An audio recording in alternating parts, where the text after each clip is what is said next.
चलिए देखिए, हम लोग डिफाइन किया था फ्री वाइब्रेशन को। पहले तो ऑसिलेटरी मोशन डिफाइन किए और फिर फ्री वाइब्रेशन को ही सिंपल हार्मोनिक वाइब्रेशन भी बोलते हैं।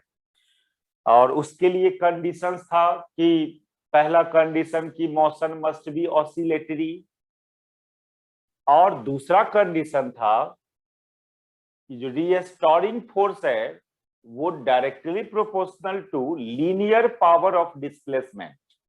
ये बहुत इंपॉर्टेंट प्रॉपर्टी है इसका। पहली बात की मोशन ऑसिलेटरी होना चाहिए। जब ऑसिलेटरी बोला तो वो तीन कंडीशंस जो ऑसिलेटरी मोशन में लिखे थे वो ऑलरेडी सेटिस्फाई हो गया। और एक एक्स्ट्रा कंडीशन कि रीस्टोरिंग फोर्स इस मॉडल का एक्ट करना चाहिए जो directly proportional to linear power of displacement. ऐसे तो जनरल हम लोग रीस्टोरिंग फोर्स को बोला था -kx to the power n, where n is odd integer, लेकिन odd में 1 3 5 7, यहाँ पर 1 होना चाहिए। यहाँ पर x का पावर 1, यहाँ भी प्रोपोर्शनैलिटी कांस्टेंट को -k से रिप्रेजेंट करेंगे। तो एक नेसेसरी कंडीशंस ये हुआ, दो ठो हो गया। एक तो मोशन ऑसिलेटरी होना चाहिए और उस पर रीस्टोरिंग फोर्स जो लगेगा वो इस मॉडल का। एक और बात लिख लो उसमें, आप एक कंडीशंस और लिख लो कि only restoring force should be act, only restoring force should be act.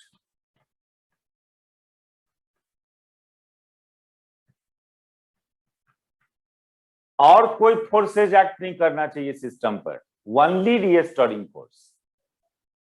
ये तीन कंडीशन अब बोलिए, अब वो भी रीस्टोरिंग फोर्स इस मॉडल का। तो उस तरह का ऑसिलेटरी मोशन को देखो, ये जो फ्री वाइब्रेशन है ये एक आइडियल वाइब्रेशन है, ये थियोरिटिकल वाइब्रेशन है। ऐसा कोई सिस्टम नेचर में नहीं है जो फ्री वाइब्रेशन में होता है, क्योंकि इस कंडीशन के चलते ये बात बोल रहे हैं हम। ये बोल रहा है कि ओनली रीस्टोरिंग फोर्स लगे, ऐसा यही बात संभव नहीं है कि खाली रीस्टोरिंग फोर्स लगेगा सिस्टम पर। अरे जिस सरफेस पर वाइब्रेट कर रहा है वो सरफेस एक फ्रिक्शन फोर्स प्रोवाइड कर सकता है। हम लोग कितनों स्मूथ बोल देते हैं सरफेस को, लेकिन कुछ ना कुछ फ्रिक्शन फोर्स एक्ट करेगा। मान लो वो ठीक है स्मूथ ही है, 100% स्मूथ सरफेस पर वाइब्रेट हो रहा है तो फ्रिक्शन फोर्स एब्सेंट है।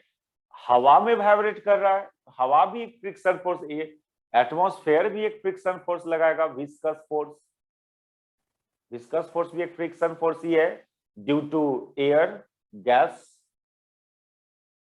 तो ये वाइब्रेशन थ्योरेटिकल वाइब्रेशन है, प्रैक्टिकल वाइब्रेशन नहीं है। ये पॉसिबल नहीं है कि खाली रीस्टोरिंग फोर्स लगे।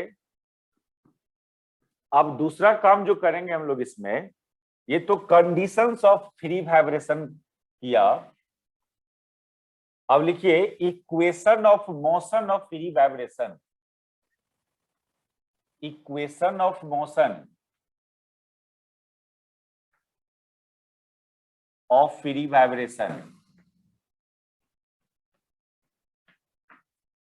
देखो, हर टाइप के मोशन को, कोई भी टाइप का मोशन हो उसका एक मैथमेटिकल रिप्रेजेंटेशन होता है। मैथमेटिकली आप उस मोशन को कैसे रिप्रेजेंट करेंगे, इसको अपनी भाषा में ये समझें, mathematical representation of free vibration.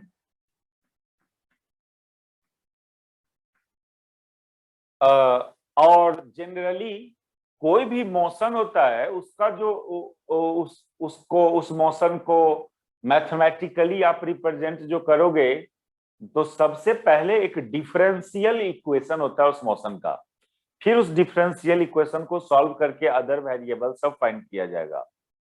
तो इसको हम लोग ऐसे भी समझे, differential equations of free vibration.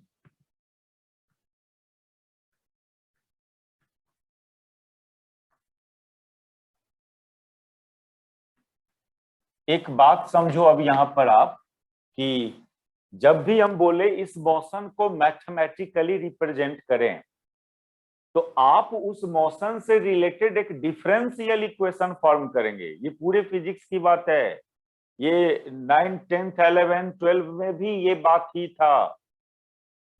ये सब एक जनरल कॉमन बात सुन लो, कभी भी ये बोला जाए इस मोशन का mathematical equation of motion derive करो, दैट इज उस मोशन से रिलेटेड एक डिफरेंशियल इक्वेशन फॉर्म करना। जो भी डिपेंडेंट एंड इंडिपेंडेंट वेरिएबल होगा उस मोशन में, उसका डिफरेंशियल इक्वेशन फॉर्म करना। तो अब हम लोग free vibration, simple harmonic vibration का मैथमेटिकल रिप्रेजेंटेशन या उसका डिफरेंशियल इक्वेशन। तो देखो, जो मोशन का कंडीशंस है, रिस्ट्रिक्शन है, डायनामिक्स है मोशन का, उसी से वो डिफरेंशियल इक्वेशन फॉर्म होता है। फ्री वाइब्रेशन का डायनामिक्स क्या है कि उस पर एक ओनली एक रीस्टोरिंग फोर्स एक्ट करता है और कोई फोर्स नहीं, और वो भी restoring force F equal to -kx model का। यही हुआ डायनामिक्स ऑफ फ्री वाइब्रेशन, वहीं से वो डिफरेंशियल इक्वेशन बनेगा। तो since dynamics of free vibration, dynamics of free vibration is that there exists a restoring force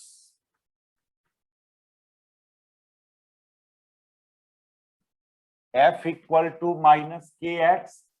यही काउज है मोशन का, फ्री वाइब्रेशन का। तो हम लोग एक काम करें, मान लें एक पार्टिकल है जो एक्स एक्सिस के लॉन्ग वाइब्रेट कर रहा है about origin. Let a particle is in free vibration along x-axis about O।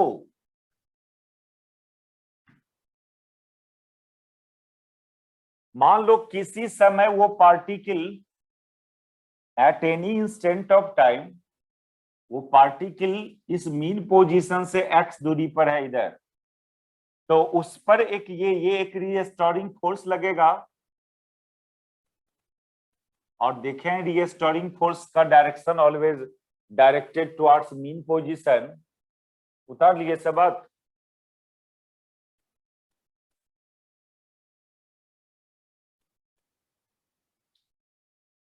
हो गया? तो सर थोड़ा सा स्टार्ट हो जाइए सर, थोड़ा सा। ये बात सब समझा क्या बोला यहाँ पर? जब भी किसी मोशन का इक्वेशंस लिखना है तो आपको क्या समझना है, उस मोशन को से रिलेटेड एक डिफरेंशियल इक्वेशन फॉर्म करना between dependent and independent variable. और वो कहां से आएगा? वो इक्वेशन ऑफ मोशन। उस मोशन का जो डायनामिक्स होगा, डायनामिक्स फोर्स और टॉर्क, इस मॉडल का फोर्स लगता है उस फ्री वाइब्रेशन पर, तब सिस्टम का वाइब्रेशन फ्री वाइब्रेशन, यही उसका डायनामिक्स हुआ। इसी को यूज करके इक्वेशन ऑफ मोशन लेंगे। सर हाँ सर, ये जो फॉर्मूला है ये फोर्स का सर, वही हो सर हो जाएगा सर, ये डिफरेंशियल इक्वेशन? नहीं, वो डिफरेंशियल इक्वेशन नहीं हुआ, वो काउज हुआ मोशन का, वहीं से बनेगा डिफरेंशियल इक्वेशन आपका। अच्छा सर, ये जब तो dy dx, sir differential equation sir dy dx ये सब में फॉर्म में आएगा सर? और डी के फॉर्म में देखेंगे क्या वेरिएबल है, डिपेंडेंट वेरिएबल, इंडिपेंडेंट वेरिएबल क्या है उस मोशन का, उससे रिलेटेड एक डिफरेंशियल इक्वेशन बनाना है जिसमें इसको यूज किया जाएगा। ये काउज, ये रिस्ट्रिक्शन मोशन का, इसी के चलते तो वो उस टाइप का मोशन है। तो यही चीज यहीं से बनेगा ना आप। Yes sir. जो काउज है मोशन का, उसी से वही डिफरेंशियल इक्वेशन को आना है। तो हम लोग पार्टिकल का वाइब्रेशन एक्स एक्सिस के अलोंग एज्यूम किया अबाउट ओरिजिन। जब ओरिजिन नहीं होगा और मीन पोजीशन जब ओरिजिन के अलावा कोई अदर होगा तो फिर कैसा डिफरेंशियल इक्वेशन होगा, वो बात भी कर सकते हैं हम लोग। जरूरी नहीं है यहाँ पर के लिए कि आपको जनरली सारे बुक सब में ओरिजिन को मीन पोजीशन मान के और डिफरेंशियल इक्वेशन फॉर्म किया गया रहता है। ऐसे आप पूछ सकते हो हमको अलग से कि जब मीन पोजीशन ओरिजिन नहीं होगा तब कैसा होगा वो डिफरेंशियल इक्वेशन। वो एक general differential equation, mean position कुछ भी हो। तो यहाँ पर मान लिया let at during oscillation our particle is at distance x from mean position, let at any instant of time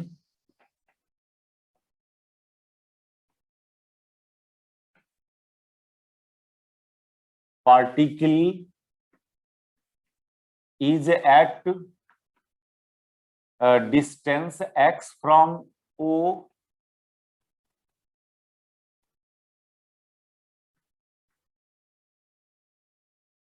तो f बराबर है -kx।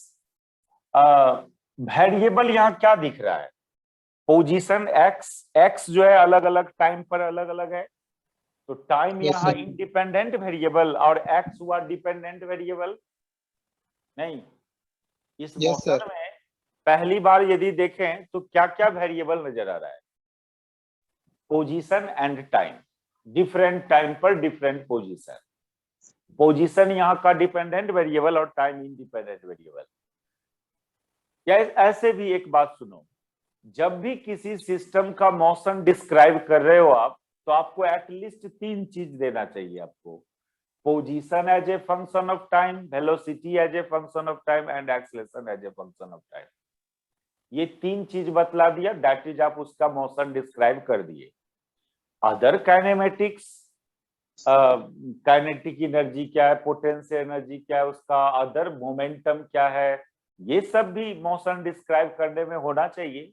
लेकिन ये जब पोजीशन वेलोसिटी एक्सेलेरेशन डाल दिया तो ये सब अपने आप हो जाएगा।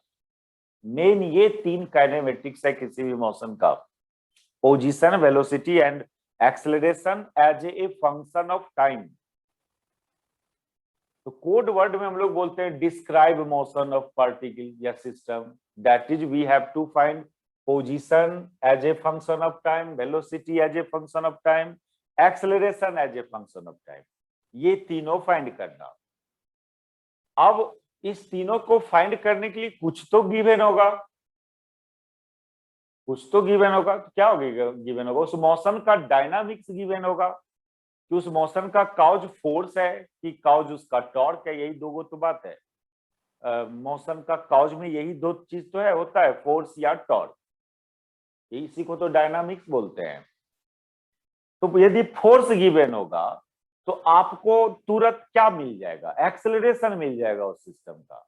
और जहां एक्सेलरेशन मिला तो फिर उसी को इंटीग्रेट करते करते पोजीशन एंड वेलोसिटी निकाल लोगे। जनरली ये देखा गया है कि जब भी कोई मोशन डिस्क्राइब करना होता है तो इस 3 काइनेमेटिक्स में से कोई एक काइनेमेटिक्स जरूर गिवन होता है उस क्वेश्चन में। पोजीशन, वेलोसिटी एंड एक्सेलरेशन में से जरूर कोई ना कोई एक चीज जरूर गिवन होगा। अदर दुइये को निकालना है आपको। यहां पर फोर्स गिवन है इस मोशन पर, तो फोर्स से एक्सेलरेशन आ जाएगा, दैट इज एक्सेलरेशन गिवन है। तो पोजीशन एंड टाइम निकाल, क्या बोले, कुछ बोलना है बोलो, अरे खूब पूछो, खूब डिस्कस करो बात को। तो फिर लाइव क्लास का क्या मीनिंग हुआ, तब तो यूट्यूब पर चला दीजिए, अब मैसेज खाली कीजिएगा, वहां बोलना कुछ नहीं है। वो भी लाइव क्लास है, यूट्यूब वाला लाइव होता है, ये उसमें डिस्कशन नहीं कर सकता है बच्चा। बोलो, कुछ बोलना है नहीं ना। तो ये फोर्स गिवन है, यहां से एक्सेलरेशन, इस एफ को आप क्या लिखोगे, m a, F equal to m a, और ए को लिख दोगे कितना, d2x बाई dt स्क्वायर, पोजीशन का डबल डिफरेंशिएशन, एक्सेलरेशन होता है बराबर -kx, that is d2x by dt square equal to -k/m into x। और इस k/m को डिनोट करना ओमेगा स्क्वायर से। यही हुआ differential equation of free vibration.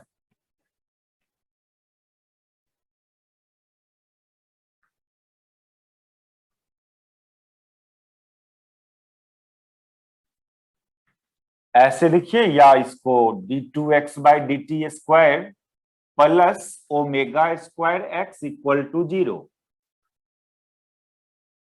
देखो, ये मैथमेटिकल सिंप्लिसिटी के लिए k/m को ओमेगा स्क्वायर से डिनोट करते हैं।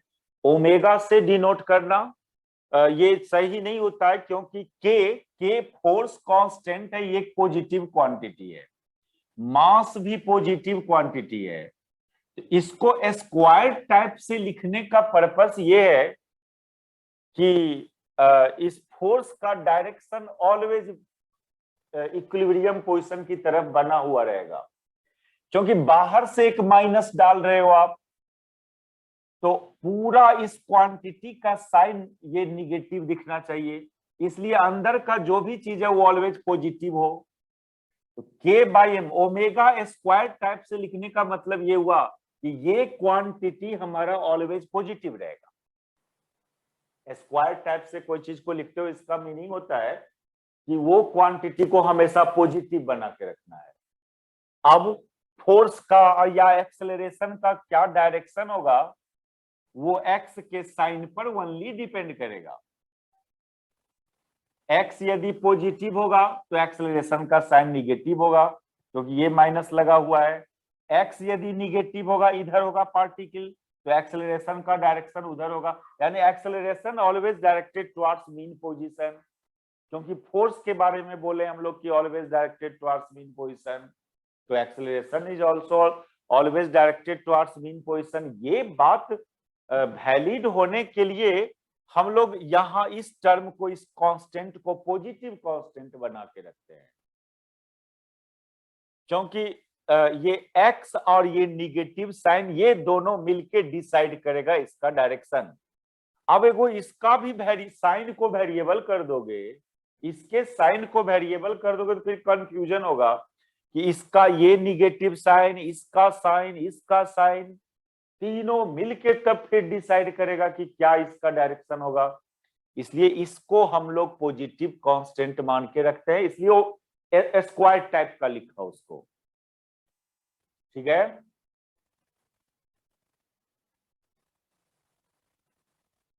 पर्पस समझ में आ रहा है क्या बोल रहे हैं यहां पर हम?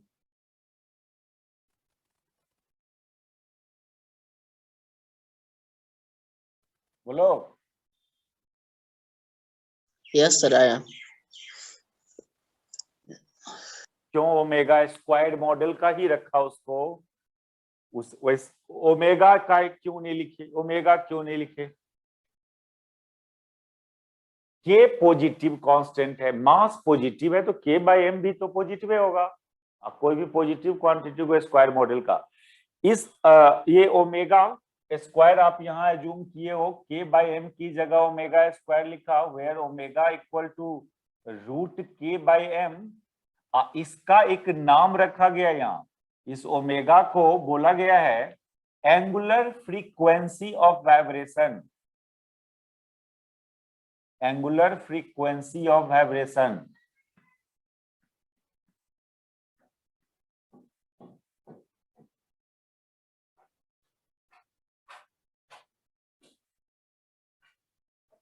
देखो, इस पार्टिकुलर केस वाइब्रेशन केस में ओमेगा इतना, ऐसा नहीं कि कोई भी फ्री वाइब्रेशन में ओमेगा का वैल्यू इतना ही होगा।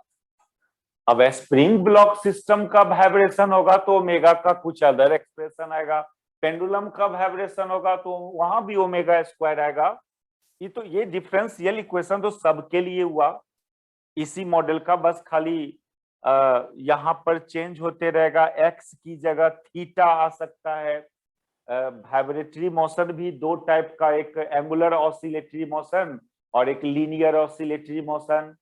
ये स्प्रिंग ब्लॉक सिस्टम का vibration linear oscillatory motion, piston cylinder का vibration linear oscillatory motion, pendulum का वाइब्रेशन एंगुलर ऑसिलेटरी मोशन। तो फॉर्म यही रहेगा डिफरेंशियल इक्वेशन का, बस एक्स में चेंजिंग होगा। लीनियर वाइब्रेशन होगा तो एक्स या वाई या जेड डालोगे, एक्स एक्सिस के लॉन्ग वाइब्रेट करेगा तो एक्स, वाई एक्सिस के लॉन्ग वाइब्रेट किया तो वाई।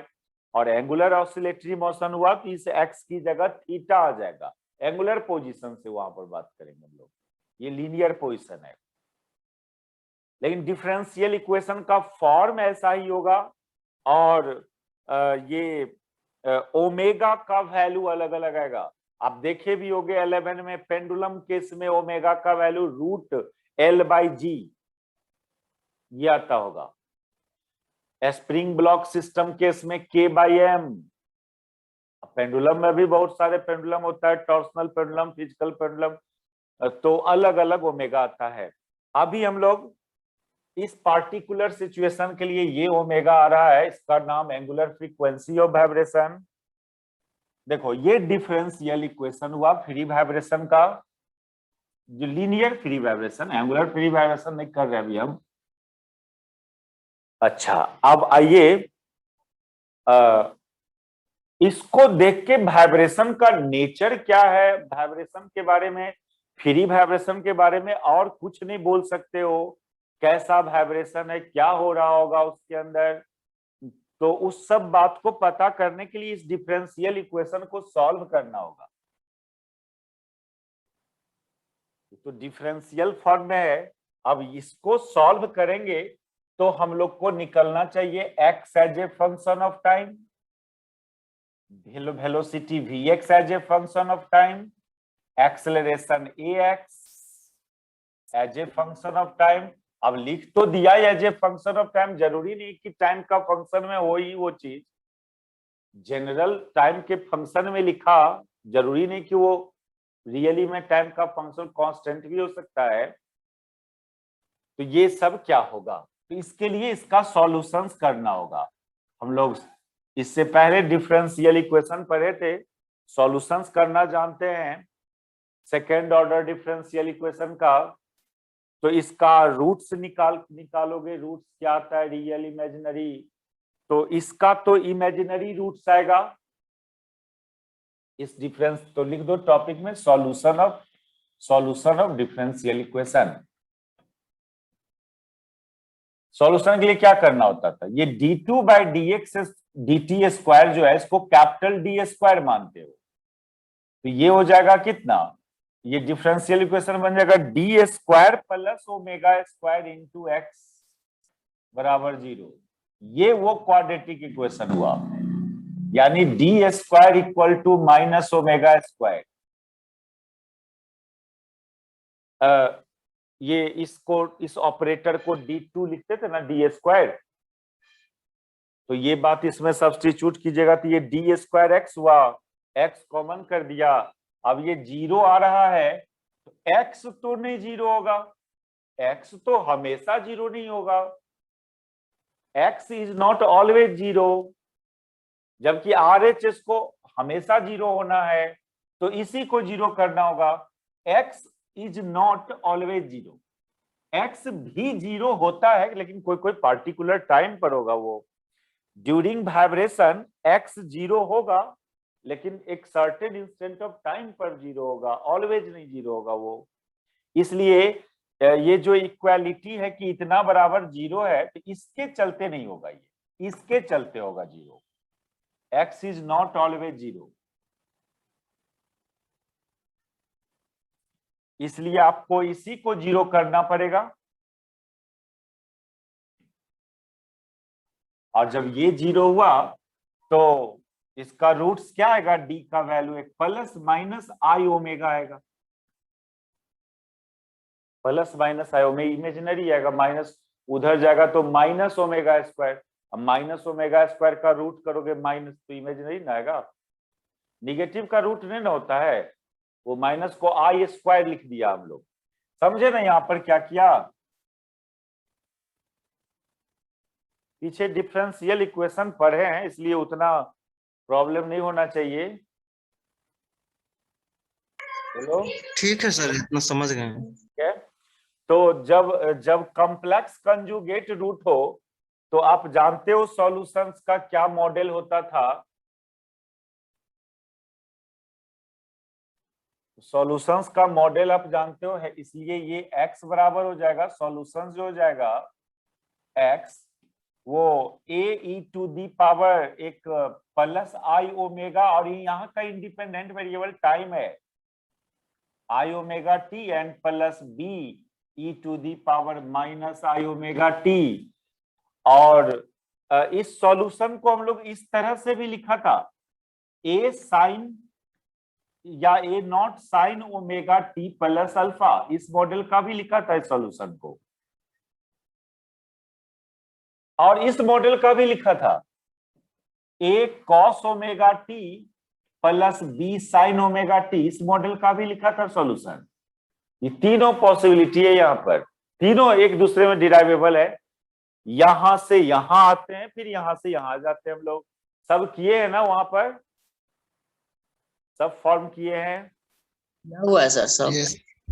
ठीक है, तो हम लोग इस जगह सॉल्यूशंस इस टाइप से लेके चलेंगे, क्योंकि इस टाइप से लेके चलना ज्यादा अच्छा होता है, क्योंकि ये जो फ्री वाइब्रेशन है ये पीरियोडिक वाइब्रेशन है, इसलिए उसका जो फंक्शन है वो भी पीरियोडिकली रिप्रेजेंट करना चाहिए साइन कॉस के टर्म्स में। इस फॉर्म में नहीं छोड़ना चाहिए, एक्सपोनेंशियल फॉर्म में पीरियोडिकली लिखना चाहिए उसके सॉल्यूशन को, क्योंकि जो नेचर है वाइब्रेशन का वो पीरियोडिक वाइब्रेशन है, तो फंक्शनल रिप्रेजेंटेशन भी पीरियोडिक। और जब x आ गया तो फिर आप इसको एक बार डिफरेंशिएट करना, velocity as a function of time आ जाएगा, A omega cos omega T plus alpha d2, acceleration निकालना, एक बार और डिफरेंशिएट करोगे ये तो ये आ जाएगा minus omega square into A sine omega T plus alpha. सारा काइनेमेटिक्स निकलते चला गया, velocity, position, acceleration as a function of time. तो ये हुआ फ्री वाइब्रेशन का काइनेमेटिक्स, ये मेन इक्वेशन ये हुआ, ये डिफरेंशियल इक्वेशन हुआ। जो कंडीशन था फ्री वाइब्रेशन का F equal to minus K X, उससे ये लाए, और ये जब आया तो फिर इससे सब कुछ आ गया। देखो ये थोड़ा ओमेगा के बारे में, ये ओमेगा को angular frequency of vibration read किया गया है। देखिए इसके बारे में थोड़ा, ओमेगा के बारे में और बात,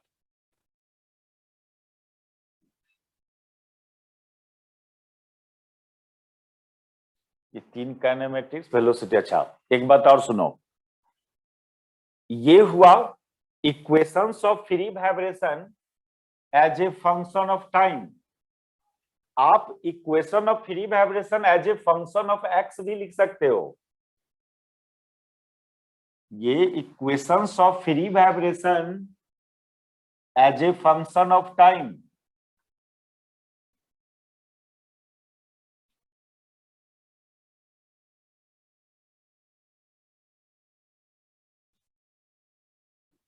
और x के फंक्शन में होता ही है ना, कोई आपसे कोई वेलोसिटी पूछा कुछ टाइम पर, या आपसे कोई वेलोसिटी पूछा कोई पोजीशन पर, दोनों बात होता है। वही बोलता है कि इस समय क्या वेलोसिटी है, कभी ऐसे भी बात करते हो कि यहां पर क्या वेलोसिटी है। तो इसलिए फंक्शन दोनों तरह से आप रिप्रेजेंट करके रखो।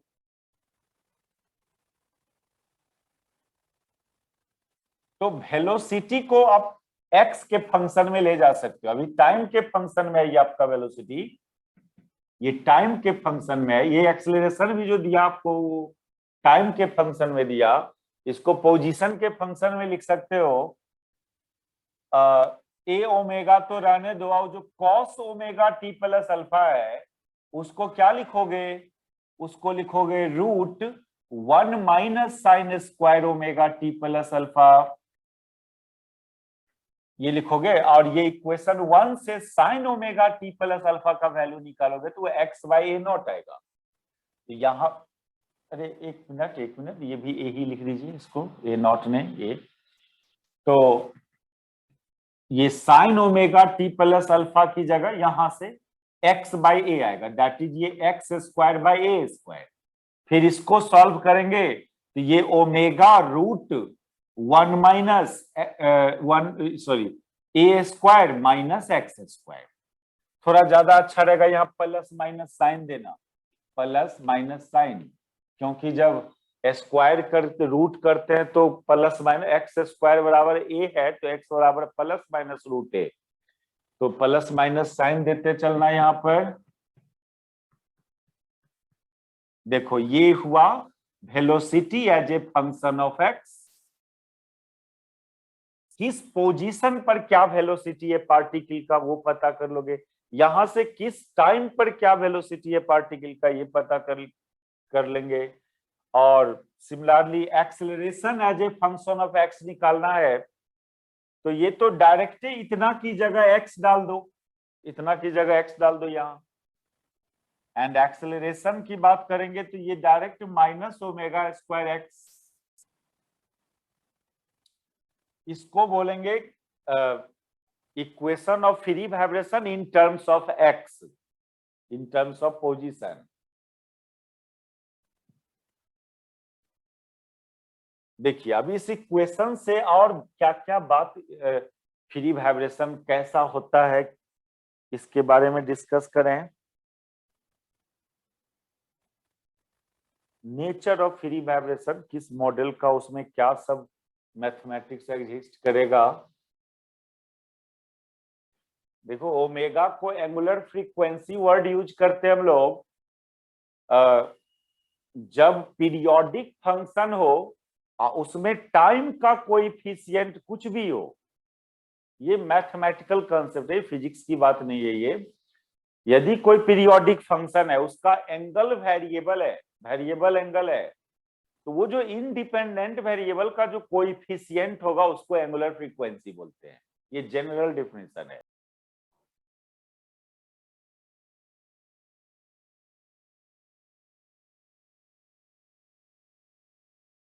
कोई भी पीरियोडिक फंक्शन है उसका यदि उसका एंगल वेरिएबल हो उस पीरियोडिक फंक्शन का, अब इसी को देखो, ये पीरियोडिक फंक्शन, इसका एंगल वेरिएबल है ड्यू टू दिस टर्म, तो इसका जो कोएफिशिएंट होगा, इस इंडिपेंडेंट वेरिएबल का जो कोएफिशिएंट है ये एंगुलर फ्रीक्वेंसी का लगेगा। जरूरी नहीं कि वो इंडिपेंडेंट वेरिएबल टाइम ही हो, ये जनरल डिफिनीशन है एंगुलर फ्रीक्वेंसी का कि यदि कोई पीरियोडिक फंक्शन का एंगल वेरिएबल आ रहा है तो उस वेरिएबल एंगल होगा तो कोई सिंबल होगा जिसके चलते वेरी कर रहा होगा वो एंगल, वो एक्स है यहाँ पर, उसका कोएफिशिएंट जो भी होगा उसको एंगुलर फ्रीक्वेंसी रीड करना, चाहे इसका फिजिकल मीनिंग कुछ और क्यों ना हो। अब जैसे आप अल्टरनेटिंग करंट पढ़ा होगा एसी का जनरेशन 12 में, तो वहां पर बोला जाता है क्वाइल है कंडक्टिंग क्वाइल, वो यूनिफॉर्म मैग्नेटिक फील्ड में रोटेट कर रहा है। एक यूनिफॉर्म मैग्नेटिक फील्ड में कुछ एंगुलर स्पीड से रोटेट कर रहा है। तो जब हम लोग इसमें जो करंट या वोल्टेज जो क्रिएट होता है वो जब फाइंड करते हैं जब आप, तो वो आता है बी ए ओमेगा साइन ओमेगा टी आता है।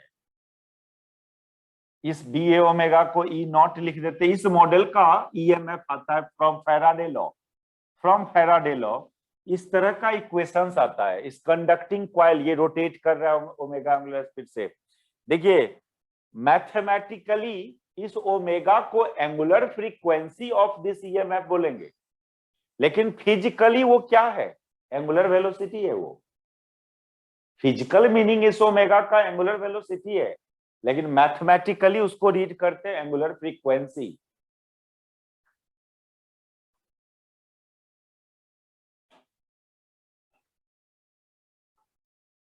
तो ये थोड़ा ध्यान रखना, ये एक मैथमेटिकल नोमेनक्लेचर है एंगुलर फ्रीक्वेंसी।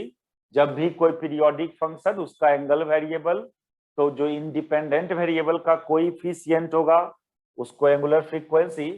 हाँ, और भी नेचर सब देखे फ्री वाइब्रेशन का हम लोग। तो अभी अभी हम लोग देखा एक्स के बारे में, जो इस टाइप से आया है, एक साइन ओमेगा टी। देखो अल्फा ये हो भी सकता है, नहीं भी, इसका वैल्यू 0 डिग्री भी हो सकता है, π/4 π/6 कुछ भी हो सकता है। अभी हम बात को समझने के लिए अल्फा को तत्काल 0 मान के चले,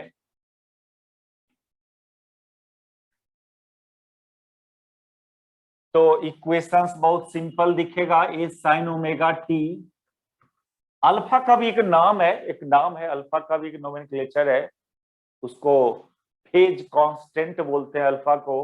अब वो क्या बताना चाहता है उस मोशन का, उसका भी अपना एक फिजिकल सिग्निफिकेंस है।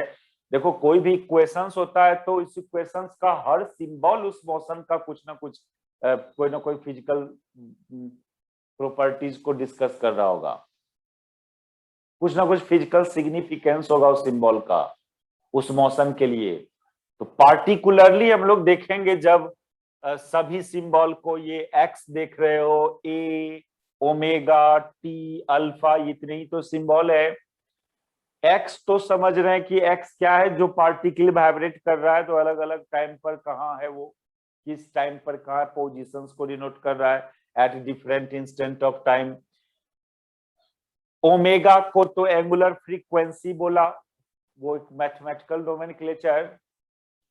मेनली ये ए एंड अल्फा क्या है, उसका क्या फिजिकल सिग्निफिकेंस है, वो आएंगे उस बात पर बाद में। अभी तत्काल अल्फा को 0 डिग्री मान लिया तो इक्वेशंस अपना ऐसा हुआ। तो देखिए अब बहुत सारा नेचर आप डिस्क्राइब कर सकते हो इस फ्री वाइब्रेशन का। देखो यहां से एक्स का एक मैक्सिमम वैल्यू डिफाइन होता है जो प्लस है, और एक्स का एक मिनिमम वैल्यू डिफाइन होगा जो माइनस है।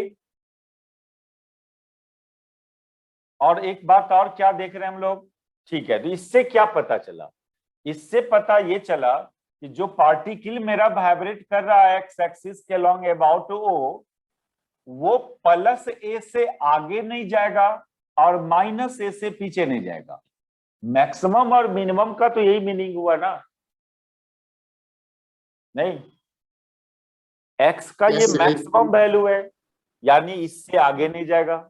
ये मिनिमम वैल्यू है, यानी इससे ये पीछे नहीं जाएगा। यानी motion confined between these two point, इसी दोनों बीच पॉइंट के बीच में मोशन ओनली होगा।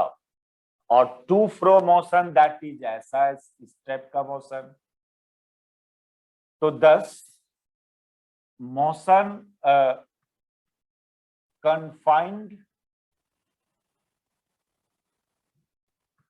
between these two position, इसलिए इस तरह के मोशन को बाउंडेड मोशन भी बोलते हैं, बाउंडेड कैरेक्टर का मोशन। हैंस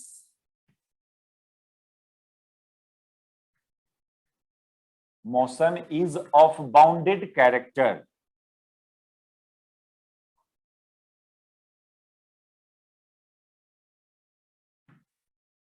और ये तो हुआ। दूसरी बात, इस दोनों का मैग्नीट्यूड सेम है, एक्स का मैक्सिमम एंड मिनिमम वैल्यू, दोनों का मैग्नीट्यूड करोगे मॉड तो वो सेम दिख रहा है, ए के बराबर। इसको बोलना एम्पलीट्यूड ऑफ वाइब्रेशन।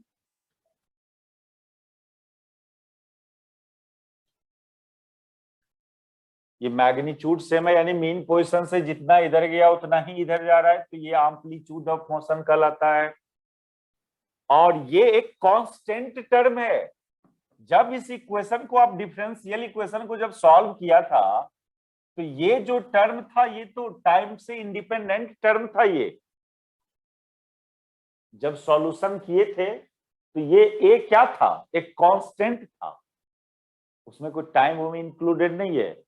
वो तो सॉल्यूशन को देखोगे आप, बहुत सारे दो कांस्टेंट आता था सॉल्यूशन में, फिर उस दो कांस्टेंट को रिड्यूस करके एक कांस्टेंट बना दिया था, है ना। ये चीज कांस्टेंट इंडिपेंडेंट ऑफ टाइम।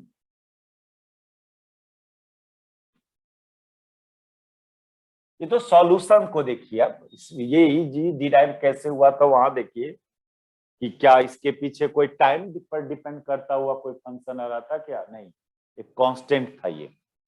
यानी फ्री वाइब्रेशन में वाइब्रेशन का एम्पलीट्यूड कांस्टेंट रहेगा, ये लेंथ ऑलवेज कांस्टेंट रहेगा।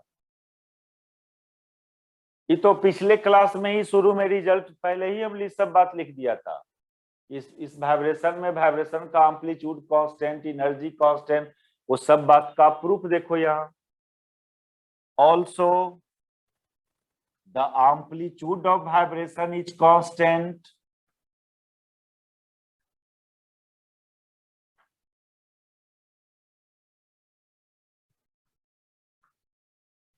और इसलिए एनर्जी ऑफ वाइब्रेशन भी कांस्टेंट होगा, क्योंकि एनर्जी एम्पलीट्यूड का स्क्वायर का डायरेक्टली प्रोपोर्शनल होता है।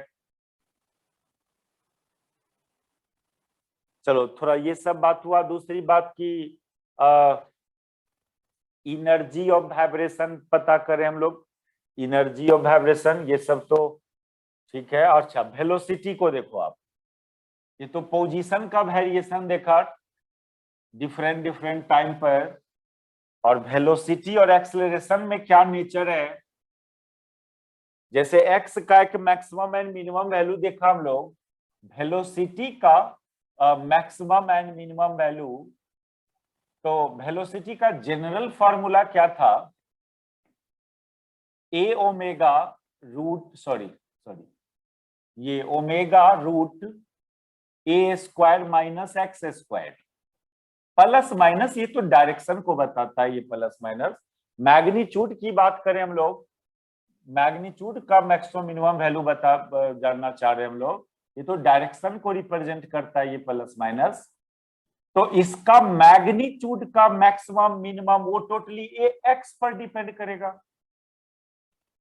जब एक्स का मैक्सिमम वैल्यू डालोगे एक्स स्क्वायर का मैक्सिमम वैल्यू, तो वी एक्स का वैल्यू 0 आएगा, क्योंकि एक्स स्क्वायर का मैक्सिमम वैल्यू ए स्क्वायर है। तो वी एक्स का मिनिमम निकलेगा, तब वी एक्स का मिनिमम वैल्यू होगा कितना, a square minus a square, that is 0 at x square बराबर a square, that is x बराबर plus minus A, that is extreme position.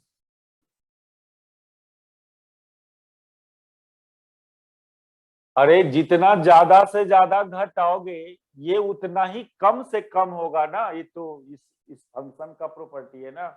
ये टर्म जितना ज्यादा घटेगा, यानी इसका वैल्यू यदि मैक्सिमम होगा तो इसका वैल्यू मिनिमम होगा। और आप क्या जानते हो, इसका मैक्सिमम वैल्यू कितना, ए स्क्वायर, इसका मैक्सिमम वैल्यू ए स्क्वायर, यानी एक्स स्क्वायर का मैक्सिमम ए स्क्वायर, तो एक्स का ये मैक्सिमम वैल्यू हुआ एक्स स्क्वायर का, एट एक्स बराबर प्लस माइनस ए ही आएगा। ए स्क्वायर कहां आएगा, एक्स स्क्वायर बराबर ए स्क्वायर कब आएगा, जब एक्स बराबर प्लस या माइनस ए डालोगे तो, यानी एक्सट्रीम पोजीशन पर। मतलब ये कि एक्सट्रीम पोजीशन पर वेलोसिटी 0, यहां पर वेलोसिटी 0, यहां पर वेलोसिटी 0, कोई भी एक्सट्रीम पोजीशन पर वेलोसिटी 0।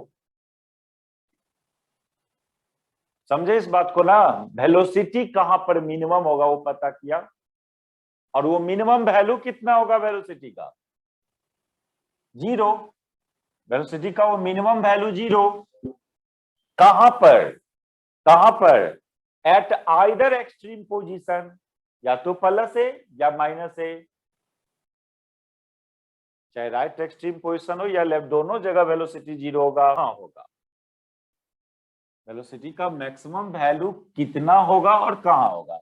तो clearly for for Vx should be maximum, Vx को मैक्सिमम बनाना चाहते हो आप,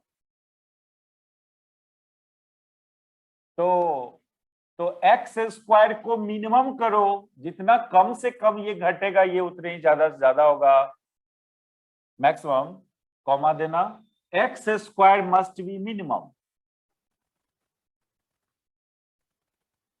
x square must be minimum. और आप जानते हो कि एक्स स्क्वायर का जो मिनिमम वैल्यू है, एक्स का मिनिमम 0 है, सॉरी एक मिनट, एक्स का मिनिमम -a है, लेकिन एक्स स्क्वायर का मिनिमम 0, एक्स का मिनिमम -a, लेकिन कोई पूछे एक्स स्क्वायर का मिनिमम तो वो 0। अरे एक्स स्क्वायर एक पॉजिटिव क्वांटिटी ना हो गया, अब पॉजिटिव में सबसे कम कौन होता है? 0। पॉजिटिव वैल्यू में सबसे कम चीज 0 है, तो एक्स स्क्वायर का मिनिमम वैल्यू 0, इसलिए वेलोसिटी का मैक्सिमम निकलेगा। जब एक्स स्क्वायर का मिनिमम डालोगे तो Vx का मैक्सिमम आएगा, तो ये हो गया root omega into a square -0, that is omega a, ये हुआ। अच्छा, और एक्स स्क्वायर 0 कहां कहां होगा? जब एक्स खुद 0 होगा तब ये एक्स स्क्वायर 0 होगा, यानी mean position, mean position means ये कि पार्टिकल का वेलोसिटी मैक्सिमम होगा कहां पर? मीन पोजीशन पर होगा। अब वो मैक्सिमम वैल्यू कितना? Omega A. हालांकि प्लस माइनस छोड़ते गए, वो तो साइन को बताता है, डायरेक्शन को बताता है, तो प्लस माइनस ओमेगा ए लिख सकते हो। प्लस ओमेगा ए मीन्स इधर, माइनस ओमेगा ए मीन्स इधर, यानी जब जब वो मीन पोजीशन को क्रॉस करेगा तो उस समय उसका स्पीड ओमेगा ए होगा। इधर क्रॉस करेगा, इधर भी क्रॉस कर सकता है ड्यूरिंग ऑसिलेशन, तो जब जब यहां पहुंचेगा उसका स्पीड ओमेगा ए, और वो उसका मैक्सिमम वैल्यू।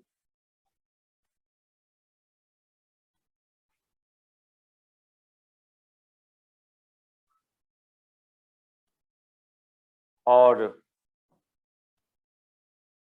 ठीक है,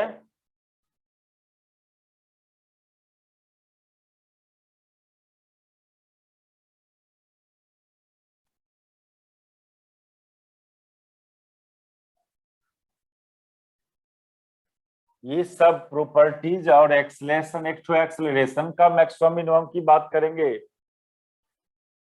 तो एक्सलेरेशन का फंक्शन तो था माइनस ओमेगा स्क्वायर, क्लियरली ए एक्स का वैल्यू मिनिमम 0 एट एक्स बराबर 0, और ए एक्स का वैल्यू मैक्सिमम ओमेगा स्क्वायर ए एट एक्स बराबर प्लस माइनस ए, एक्स बराबर प्लस ए डालो या माइनस ओमेगा स्क्वायर है, और यहाँ का साइन चेंज करेगा, एक्स बराबर प्लस ए डालिएगा तो ये माइनस ओमेगा स्क्वायर ए आएगा, और एक्स बराबर माइनस ए डालिएगा तो प्लस ओमेगा स्क्वायर ए आएगा। मतलब आपका पार्टिकल जब लेफ्ट एक्सट्रीम पोजीशन पर रहेगा, लेफ्ट एक्सट्रीम पोजीशन पर, तो एक्सेलरेशन का डायरेक्शन ये होगा और उसका वैल्यू ओमेगा स्क्वायर ए होगा, लेकिन जब पार्टिकल यहां पहुंचेगा तो एक्सेलरेशन का डायरेक्शन ये होगा और उसका भी वैल्यू ओमेगा स्क्वायर ए रहेगा, खाली डायरेक्शन इधर रहेगा। एक्स बराबर प्लस ए डालते हो तो ए एक्स निगेटिव आ रहा है, यानी राइट एक्सट्रीम पोजीशन पर एक्सेलरेशन का डायरेक्शन निगेटिव, और लेफ्ट एक्सट्रीम पोजीशन पर यानी एक्स बराबर माइनस से डालोगे तो ए एक्स पॉजिटिव आ रहा है, यानी एक्सेलेरेशन का डायरेक्शन पॉजिटिव एक्स। वैल्यू की बात करें तो ओमेगा स्क्वायर ए मैक्सिमम वैल्यू, और यहां पर तो 0 आएगा, मीन पोजीशन पर एक्सेलरेशन का वैल्यू 0, तो ये सब वेरिएशन को डिस्कस किया, कहां पर कौन काइनेमेटिक्स उसका मैक्सिमम होगा, मिनिमम होगा, और कितना होगा वो मैक्सिमम एंड मिनिमम वैल्यू कितना होगा, ये सब डिस्कस किया। एक छोटा सा बात और इसमें, एनर्जी ऑफ फ्री वाइब्रेशन या एनर्जी ऑफ वाइब्रेशन बेटा बे,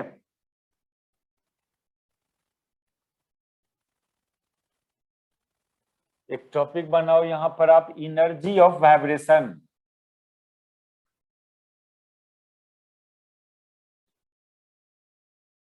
देखिए ड्यूरिंग ऑसिलेशन दो टाइप का एनर्जी उस पार्टिकल में एसोसिएटेड है। चूंकि मोशन में है तो काइनेटिक एनर्जी तो होगा ही, और एक पोटेंशियल एनर्जी भी, potential energy,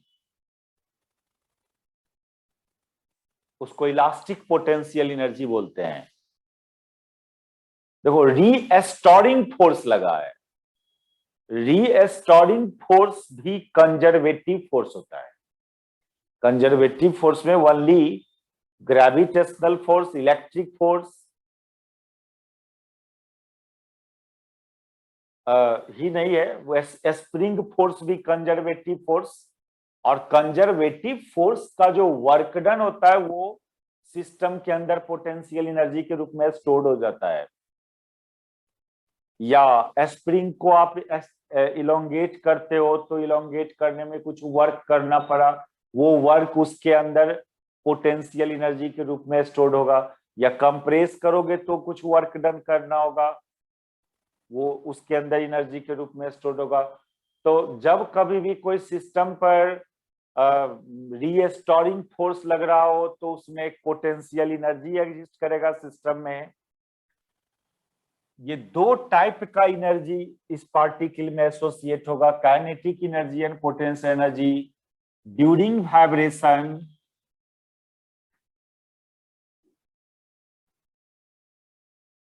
Particle associated two types of energy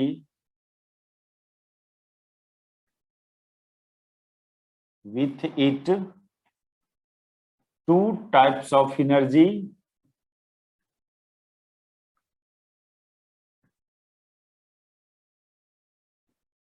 एक तो काइनेटिक एनर्जी पार्टिकल का हाफ mv², एक ये एनर्जी होगा, और v की जगह आप टाइम के फंक्शन में यदि लिखना चाहते हो, पहले पोजिशन के फंक्शन में लिखो ज्यादा अच्छा रहेगा। भी का एक्सप्रेशन आया था ओमेगा रूट, तो रूट तो हट जाएगा, स्क्वायर कर रहे हैं a² - x², ये हुआ काइनेटिक एनर्जी पोजीशन के फंक्शन में। यदि टाइम के फंक्शन में लिखिएगा तो भी का फॉर्मूला देखो, टाइम वाला फॉर्मूला, तो उससे आएगा आपको m⍵² a² cos² omega t। दूसरा एक पोटेंशियल एनर्जी एसोसिएटेड होगा पार्टिकल में। अब पोटेंशियल एनर्जी जो होगा वो हाफ kx² अमाउंट का होगा। ये स्प्रिंग फोर्स में भी, स्प्रिंग उसकी वर्क एनर्जी पावर में इस टाइप का एक फॉर्मूला देखे होंगे, F बराबर -kx टाइप का यदि फोर्स लगता है तो उससे जो वर्क डन आता है हाफ kx² आता है। एनर्जी तो वर्क डन है, वर्क डन, वर्क किया सिस्टम पर, वो वर्क या तो काइनेटिक एनर्जी में कन्वर्ट होगा या पोटेंशियल एनर्जी में, या पार्शियली दोनों एनर्जी में कन्वर्ट होगा। सिस्टम पर जो वर्क किया जाता है कोई फोर्स के द्वारा, वो work done either totally kinetic energy में कन्वर्ट हो या पोटेंशियल एनर्जी या बोथ टाइप ऑफ एनर्जी में वो कन्वर्ट होगा। तो फोर्स -kx टाइप का यदि फोर्स है तो उसका वर्क डन का फॉर्मूला इतना आता है, इसी को बोलते हैं पोटेंशियल एनर्जी। वो चीज जरूरी नहीं है, बस एक रिजल्ट याद दिला दे आपको, इस टाइप का मोशन में एनर्जी का रिजल्ट याद दिला दे, इसको डिराइव नहीं करना है हमको यहाँ पर। और के की जगह आप देखना क्या था, वो m⍵² था के की जगह, क्योंकि ω² बराबर k/m लिया था, तो k बराबर m⍵² और इंटू x²। ये हुआ potential energy as a function of x. और यदि टाइम के फंक्शन में लिखना है तो एक्स वाला, एक्स का इक्वेशन टाइम वाला यहां डाल दीजिए। ये टाइम के फंक्शन में ये दो टाइप का एनर्जी उस पार्टिकल में है, और दोनों एनर्जी वेरिएबल है। पार्टिकल जब वाइब्रेट करेगा, ऑसिलेट करेगा, तो दोनों एनर्जी उसका वेरिएबल है। देखो एक्स पर डिपेंड कर रहा है या टाइम पर डिपेंड कर रहा है, लेकिन उसका जो टोटल एनर्जी है पार्टिकल का, टोटल एनर्जी वो कांस्टेंट आता है। उतार लिए सब बात।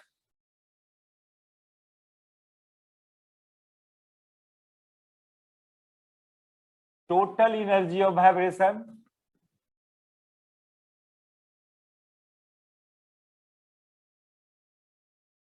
इस टोटल एनर्जी को ई से डिनोट करो।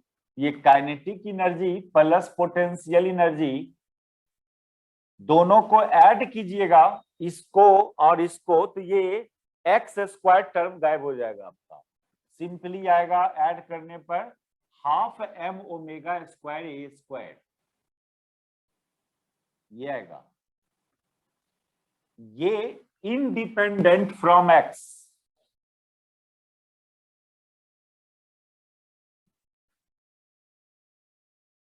इंडिपेंडेंट फ्रॉम एक्स, यानी कांस्टेंट आया ये। तो ये सब बात हम लोग शुरू में कर चुके हैं, रिजल्ट तो पहले ही लिख दिए थे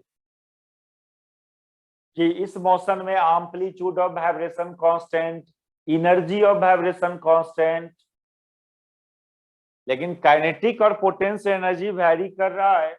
अब कहां पर काइनेटिक एनर्जी मैक्सिमम होगा, मिनिमम होगा? तो जहां वेलोसिटी मैक्सिमम मिनिमम होगा वहां काइनेटिक एनर्जी मैक्सिमम मिनिमम होगा।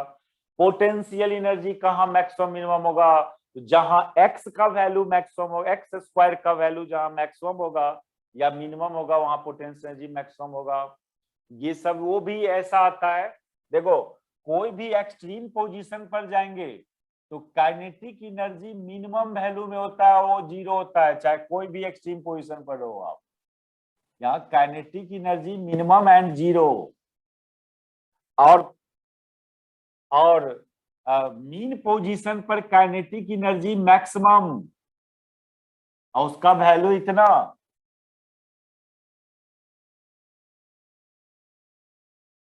जबकि पोटेंशियल एनर्जी एक्सट्रीम पोजीशन पर ही मैक्सिमम होता है। दोनों एक्सट्रीम पोजीशन पर पोटेंशियल एनर्जी मैक्सिमम, जबकि मीन पोजीशन पर पोटेंशियल एनर्जी मिनिमम, और उसका वैल्यू जीरो।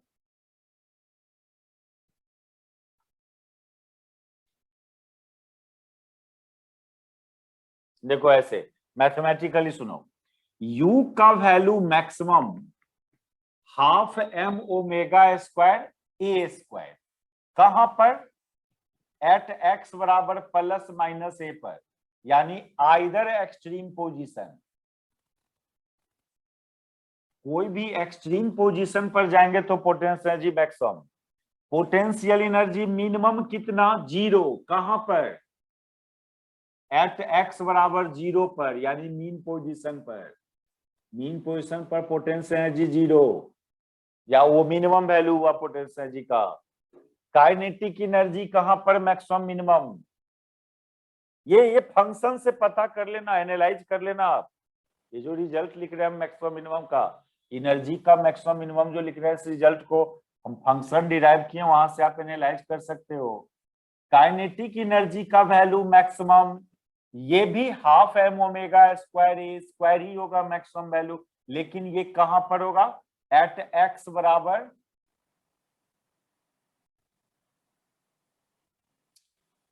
अरे ये थोड़ी था, हाँ मैक्सिमम ये है एट एक्स बराबर जीरो पर होगा ये मैक्सिमम, यानी मीन पोजीशन पर। या फॉर्मूला से चेक कर लेना कैसे ये एक्स बराबर जीरो पर इतना हुआ। और kinetic energy maximum minimum zero at x बराबर प्लस माइनस ए पर। ये सब वेरिएशन हुआ इस फ्री वाइब्रेशन में, कौन चीज का क्या है। तो ये कंप्लीट हो रहा है हम लोग का फ्री वाइब्रेशन।